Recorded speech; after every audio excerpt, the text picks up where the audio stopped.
Sunan Kalijaga bangun masjid ning Loan Purworejo tekan saiki bangunane isih ana yen pengen pirsa monggo tindak ning Purworejo antara guru kasan robingi yang Imam Pura yang jarak kasih yang kiri cuma toko sabung kali Pangeran Jaya Kusuma ngawau langit yang demang tipe menggala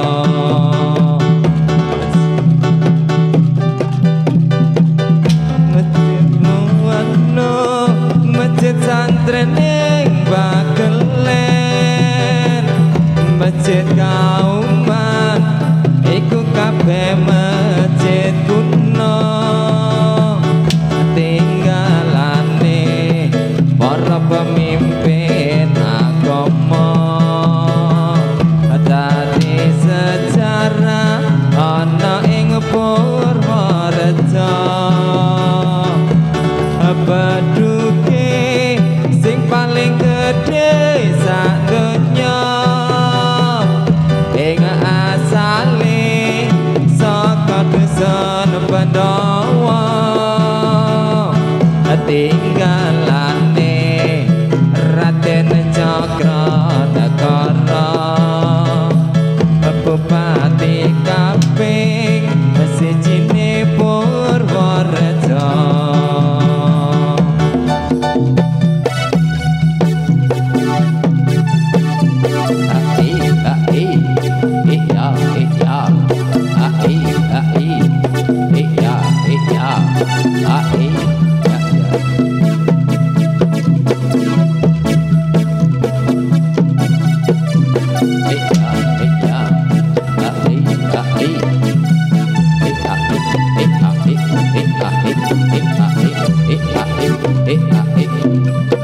Sunan Geseng murid Sunan Kalijaga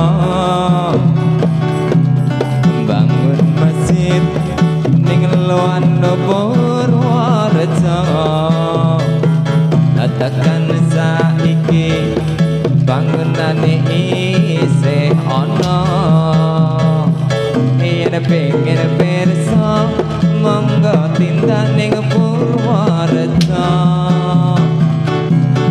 Dara guru kasan robingi yang Imam Pura yang jarak kasih yang kiri cuma toko sawung galih Pangeran Jaya Kusuma ngawu-awu langit yang demang tipe menggala masjid Loano masjid santren ning Bagelen masjid kauman iku kabeh masjid kuno tinggalane para pemimpin agama dadi sejarah ana ing Purworejo Baduke sing paling gedhe sak donya ing asale saka dusun Pandawa tinggalane Raden Cakranagara Bupati kaping siji ning Purworejo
sesarengan kali dosani pagelaran kesenian kuda kepang. Ya ya ya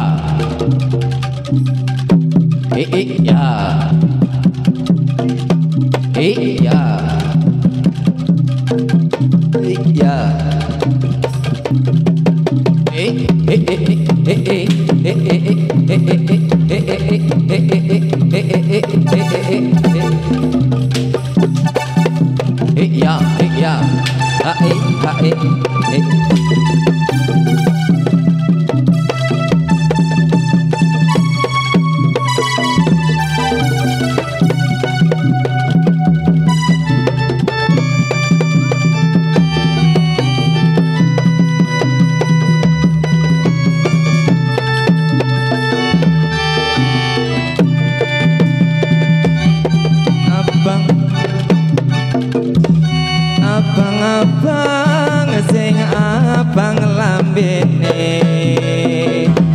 lah sing ireng idep lan alise yen nyawang sing nyawang mripate enjer kepicut kepranan atine ijo-ijo kebayae layan putih putih kembang melati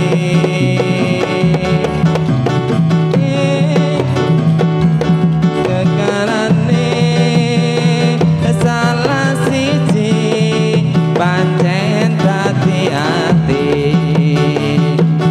kene seneng senadyan trimo nyawang wis waktu keterujo tembunge yen tresno ora mung lelamisan ing lahir tulus lan batine abang-abang sing abang lambene lah sing ireng idep lan alise sing nyawang mripate yen kepincut kepranan atine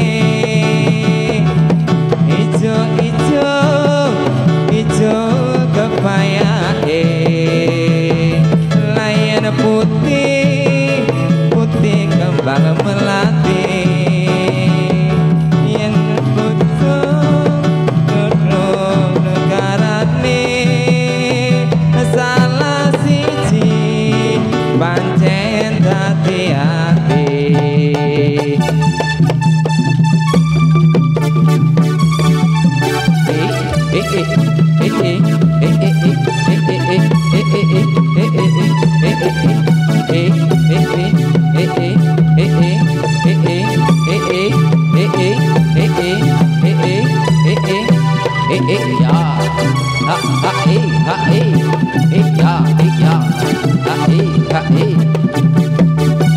abang-abang sing abang lambene yen sing ireng idep lan alise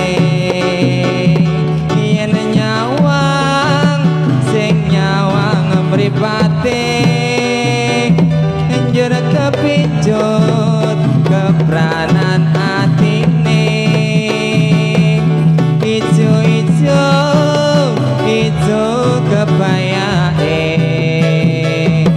lah sing putih putih kembang melati yen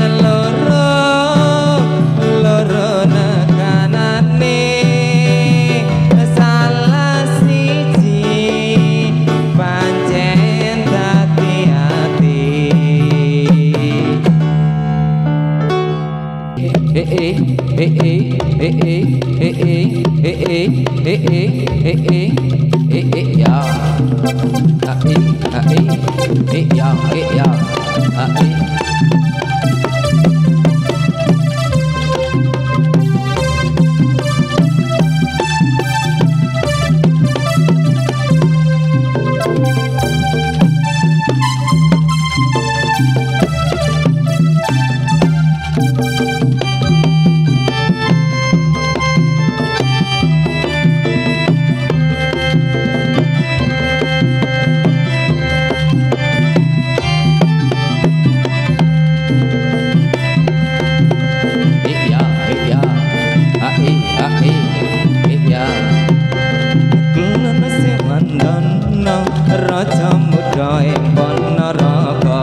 raja rai singa ngasta pusakane bejot nyai Samandiman ndrabas perang pupus singa bareng alas roban iyo ae perang isan saya rame iyo ae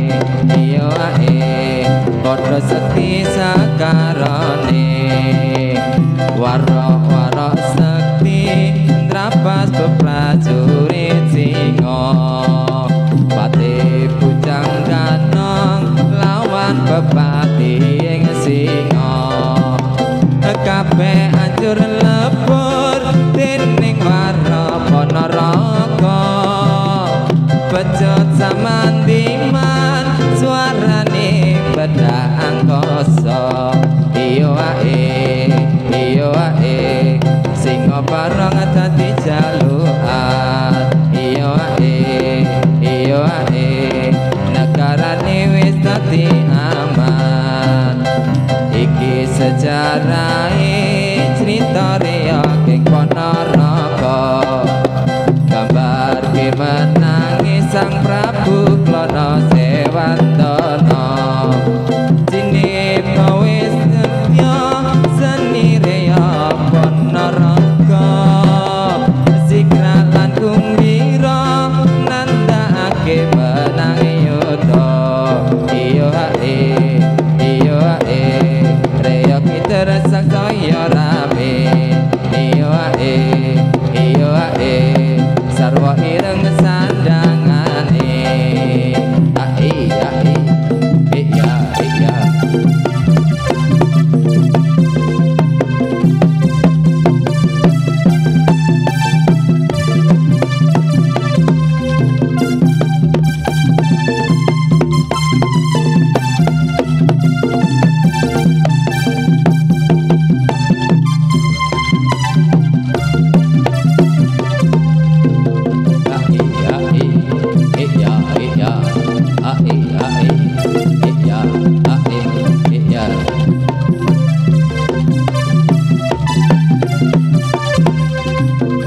Klono Sewantana raja muda ing Ponorogo siyaga ing yuda lawan raja rai singa ngasta pusakane bejot nyai Samandiman trabas perang pupus singa bareng alas roban iyo ae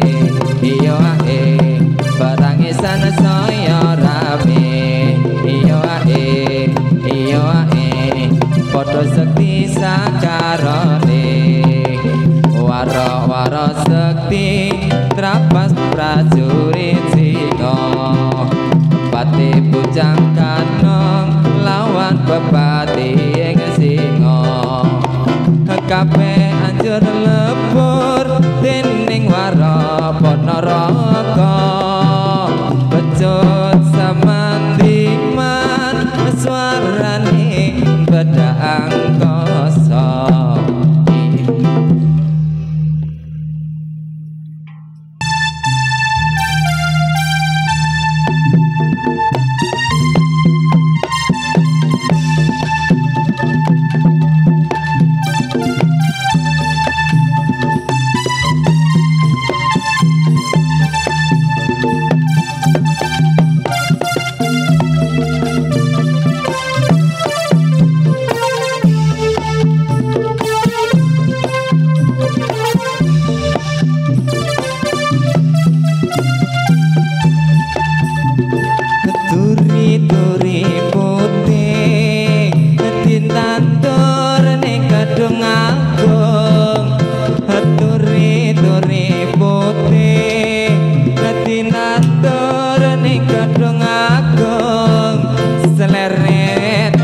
nyemplung mbok ira kembange apa mbok ira kembange apa kembang nangka kembang Kembang nangka sekrombol isine 5. Kembang nangka, kembang nangka sekrombol isine 5. Indonesia wis merdeka, ada dasar Pancasila. Mbak Ira kembange apa? Kembang melati dirunci-runci. Kembang melati dirunci-runci. Sing kene setengah mati, sing kono rapi piye. Mbak Ira kembange apa?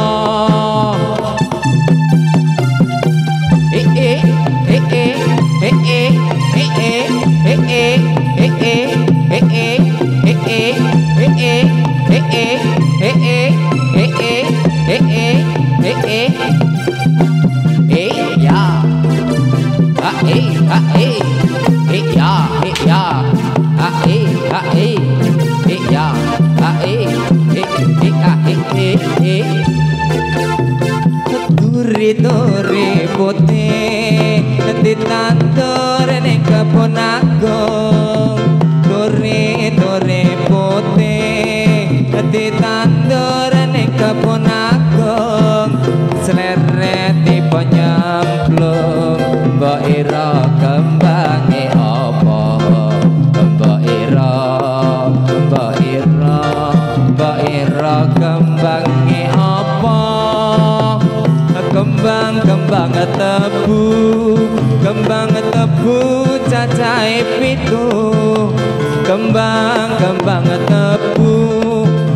tebu cacahe 7. Sing mituhu marang guru, ben lagune ora kliru. Mbak Ira kembange apa? Kembang nangka, kembang nangka sekrombol isine 5.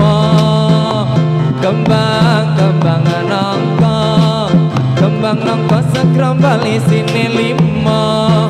Indonesia wis merdeka, ada dasar Pancasila. Mbak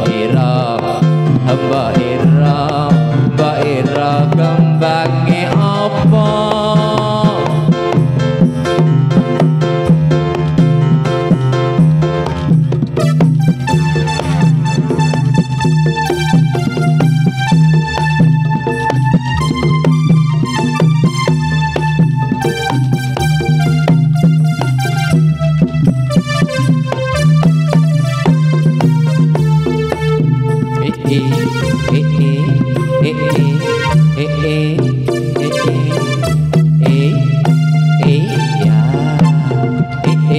Ya